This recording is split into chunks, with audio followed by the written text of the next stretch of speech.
О Тәңір, қандай ғана күнәма жасады. Киелі ақ құлым, қанатыңды қайырып, әніңді үзген мен емес пе?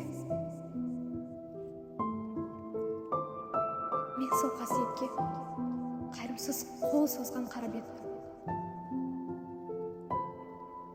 Ақ айдынның төсінде еркелеген әппақ құсың енді жоқ. Бұл көл де жетім, мен де жетім. Қасиетті өзен жағасында тағы бір пенде бақилыққа аттанды. Шалған үмітім азаптың ауыр жүгіне айналып, жанымды жаншып, күнәларымның айнасы атанды. Мен ана едім. Ана мейірімнен айрылған бейшара жан.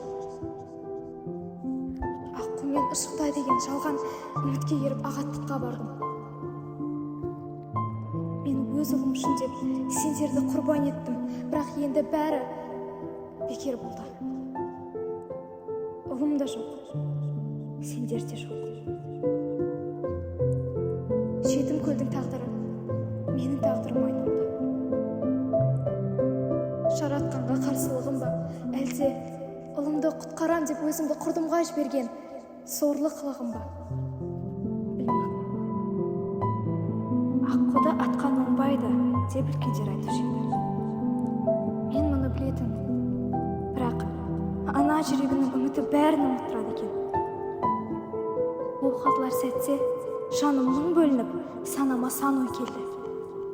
Бірақ үлгермедім. Шүріппе қайрылды, үнсіздік орнады.